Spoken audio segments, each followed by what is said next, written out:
ko'chada libo odamni o'z e'tiboriga tortadigan Malibu 2 keldi o'rtoqlar. Bunaqasidan O'zbekistonda bitta dona deb qo'rqmay ayta olmayman.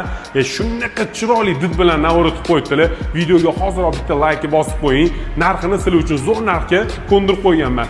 Mashinani sotib olmasangiz ham prosta tomosha qiling, maza qilib olasiz.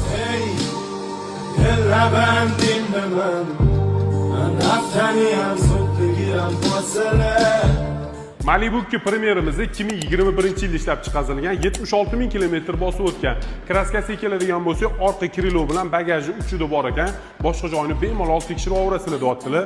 Xullas bu mashinaga pochkadan oshiqroq navoratiga pul ketgan. Hozir ko'rsataman. Полный kuzov qora blistashli poliuretanoviy plyonka bilan qoplangan, krugovoy полный full shumka bo'lgan, tonirovka ruxsatnomalari ham bor. 20 dyumdagi diskalarni shunaqa did bilan chiroylidan tanlab qo'yibdilar.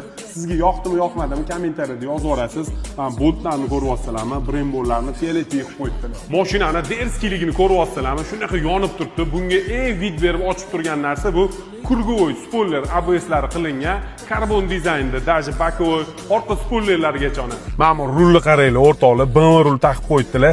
Original karbon fiber anatomический rul bo'ladi. Shu rulni o'ziga kamida ustunovkalari bilan $1000 ketgan o'rtoqlar. Mana tarpetga, obshivka sizlarni eshiklarni ko'ringlar. Ну, matiy bo'lib turibdi. Yaqinda hindskilar qildirib, polniy Merz hadov o'qib chiqqanlar, mashinani hech qanaqa qiladigan ishi yo'q. Faqat olib haydash kerak o'rtoqlar. Men to'g'risi 76 ming yurgan mashina demayapman, kamida bir 30 ming yurgan mashinadagi salonlari tiniq bo'lib turibdi. Aka printlarni ko'ryapsizlarmi o'rtoqlar? 360 kameralari qo'yilgan. Xullas mana mana shu ko'rib turgan video registrator, antiradar, hamma narsasi bilan qo'shib berar ekanlar. Motori qopqog'ini ko'ryapsizlarmi? Konni karbonni aka print qilib qo'yibdilar. Aytolmani shunaqa mehr berganlar. O'rtoqlar, sizlar mashina oldinglar yoki-da moy alishtirishinglar kerak. Sizlarga har doimgidek SRS чистый nemetskiy original moylarni tavsiya qilaman o'rtoqlar.